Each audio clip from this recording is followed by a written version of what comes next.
10 मई को शादी होती है, 23 मई को कपल हनीमून पर जाता है, 2 जून को लड़के की डेड बॉडी मिलती है और 9 जून को लड़की खुद को सरेंडर कर देती है। ये कहानी है राजा सोनम रघुवंशी की। कल यूपी के गाजीपुर में सोनम अपने आप को सरेंडर कर देती है। रात को 3 बजे इंदौर अपने परिवार को कॉल भी मिलाती है। जब 2 तारीख को हस्बैंड की डेड बॉडी मिली थी तो लड़की के फैमिली को ये लग रहा था कि उनकी बेटी को बांग्लादेश ह्यूमन ट्रैफिकिंग के थ्रू ले जाया गया है, उनकी बेटी किडनैप्ड है।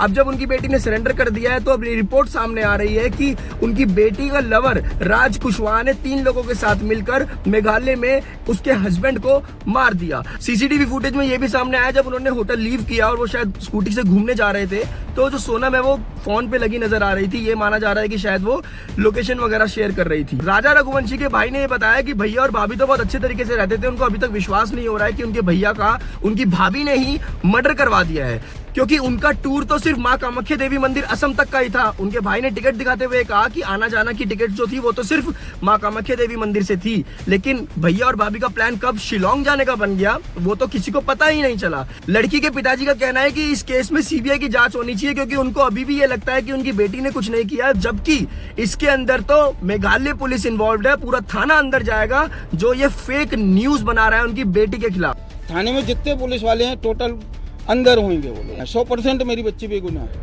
देखिए ये केस आगे चल के टर्न लेता है या नहीं लेता है ये एक अलग मैटर है, बट एक बार फिर एक सिमिलर सा केस जिसमें हस्बैंड वाइफ और एक लवर की कहानी से एक और व्यक्ति शिकार हो गया। ऐसे बहुत ही रिसेंट हम केसेस देखते आ रहे हैं जिसमें कभी लड़की मरती है और कभी किसी में लड़का मरता है, लेकिन ये केसेस हो क्यों रहे हैं वो इसलिए क्योंकि हम इसको एड्रेस ही नहीं करना चाहते। ऐसे इश्यूज पर बात करने की बहुत जरूरत है, पेरेंट्स के साथ बात करने की बहुत जरूरत है, क्योंकि उनका ये मानना कि अरेंज मैरिज ही सही है और यंगस्टर्स का ये मानना कि लव मैरिज ही सही है ऐसी प्रॉब्लम्स को बढ़ावा देती है। उनका फोर्स करना अपने बच्चों को कि शादी की उम्र हो गई है, शादी करो, जिसके चक्कर में वो गलत ऑप्शन चूज कर लेते हैं। और दूसरा इशू ये है कि जब उनका बच्चा किसी और से प्यार करता है और आप किसी और से शादी करवा रहे हो तो उस चक्कर में क्या होता है, ये लवर वाला एंगल आता है और जिसमें एक बेफालतू में ऐसा व्यक्ति मरता है जिसका कोई लेना देना ही नहीं है। दूसरा केस जब लव मैरिज की बात आती है तो व्यक्ति लव मैरिज में इतना ब्लाइंड हो जाता है कि उसको पता ही नहीं चलता कि शुरुआत में जो व्यक्ति दिखाया जा रहा है वो एक्चुअल में क्या है। ऐसे में कितने केसेस ऐसे आते हैं कि सामने व्यक्ति अपना रिलीजन बता के आपके पास आता है, आपको ट्रस्ट बिल्ड करता है, और लव मैरिज में भी कितने ऐसे चांस केसेस आए हैं जिसमें वो लव मैरिज फेल होती नजर आई है just because of false promises. दिखाया कुछ और गया और बाद में सिचुएशन कुछ और मिलती है। ऐसे चीजों को अवॉइड करने के लिए पेरेंट्स को बच्चों के साथ बैठना चाहिए, बात करनी चाहिए और दोनों ओपिनियंस को नॉर्मल तरीके से समझना चाहिए, अंडरस्टैंडिंग बिल्ड करनी चाहिए। शादी की इतनी जल्दी नहीं मचानी चाहिए।